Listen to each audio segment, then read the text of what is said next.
അള്ളാഹുവിനോട് യുദ്ധത്തിന് പോകുന്നവരെ കുറിച്ച് കേട്ടിട്ടുണ്ടോ?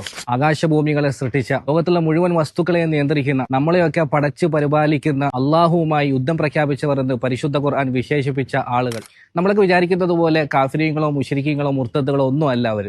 മറിച്ച് നമ്മളിൽ അധിക പേരും അറിഞ്ഞോ അറിയാതോ പെട്ടുപോയിട്ടുള്ള, അധികം ആളുകളും വളരെ നിസ്സാരമായി കണക്കാക്കുന്ന പലിശ ഇടപാടിൽ ബന്ധപ്പെട്ട് കഴിയുകയും അതിൽ നിന്നും മാറാൻ കൂട്ടാക്കാതിരിക്കുകയും ചെയ്യുന്നവരെ കുറിച്ചാണ് പരിശുദ്ധ ഖുർആൻ അങ്ങനെ വിശേഷിപ്പിച്ചത്. നമ്മൾ പലപ്പോഴും ലോൺ എടുക്കുന്നത് ഈ ദുനിയാവിലെ ചില്ലറ ലാഭത്തിനു വേണ്ടിയാണ്.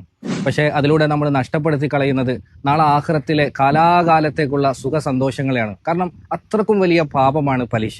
ലോൺ എടുത്താൽ നാളെ ആഖിറത്തിൽ മാത്രമല്ല നഷ്ടം, മറിച്ച് ഈ ദുനിയാവിലെ സകല നാശനഷ്ടങ്ങളുടെയും നമ്മുടെ സമ്പത്തിലുള്ള മുഴുവൻ ബർക്കത്തുകേടുകളുടെയും അടിവേരു കൂടിയാണ് പലിശ.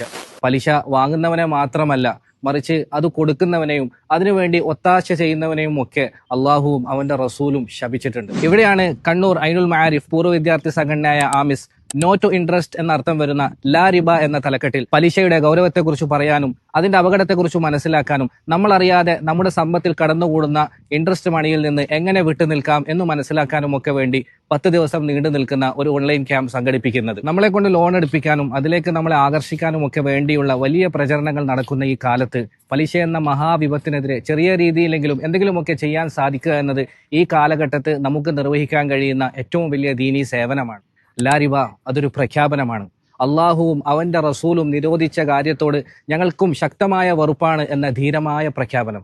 അതുകൊണ്ട് നമുക്ക് ഒന്നിച്ചൊന്നായി ഉച്ചത്തിൽ പ്രഖ്യാപിക്കാം, ലാ റിബ, ലാ റിബ, ലാ റിബ. പലിശ വേണ്ട, പലിശ വേണ്ട, പലിശ വേണ്ട, ഒട്ടും വേണ്ട, ഒരിക്കലും വേണ്ട.